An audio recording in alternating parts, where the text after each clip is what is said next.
Another Arab country could soon normalize relations with Israel. This after the historic treaty between the United Arab Emirates, Bahrain, and the Jewish state. Many see Saudi Arabia as next in line.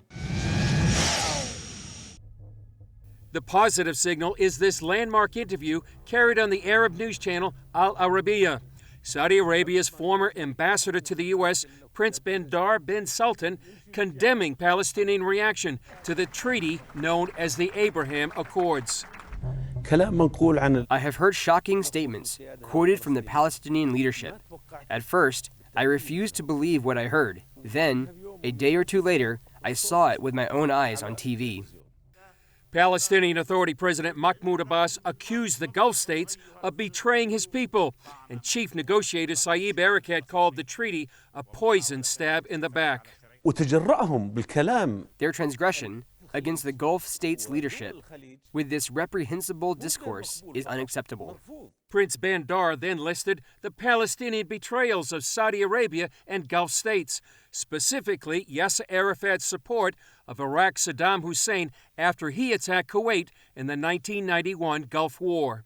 The interview by Prince Bandar with Al Arabiya was a breakthrough. It was a ground-shaking interview because what you have is a former, very senior Saudi official, not current, but very well respected, and he blasted in no uncertain terms the current leadership of the Palestinian Authority, and particularly Mahmud Abbas.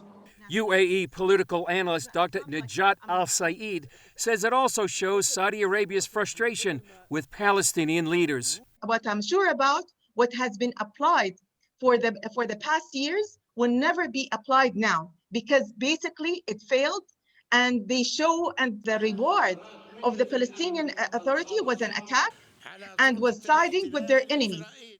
Before was like people like Saddam Hussein, and now with Turkey and Iran, who are like a main threat to the Gulf region. They are siding with them against the Gulf. Middle East expert Joel Rosenberg has led several evangelical delegations to the Gulf states, including Saudi Arabia. I think that we are actually trending towards a dramatic development, a normalization, a full peace treaty between the Kingdom of Saudi Arabia and the State of Israel.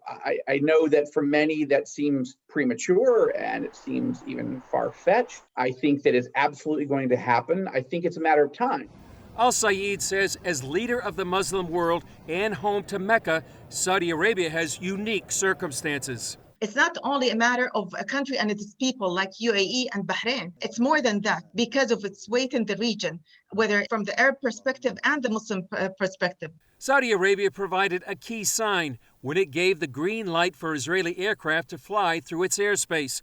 Rosenberg sees the Abraham Accords as a turning point for a country where 70% of the population is under 35, with many looking for change. I think the main issue here is not whether the royals in Riyadh want to make peace with Israel. The question is, how long will it take to continue to sort of warm up the culture to think it through? It's such a huge breakthrough, and I think it's creating a conversation that's going on inside the kingdom that is going to help lay the groundwork for what will be the biggest development. I mean, there's no peace treaty that's bigger than a Saudi-Israeli peace deal, but I think it's coming. Chris Mitchell, CBN News, Jerusalem. Alpha Omega.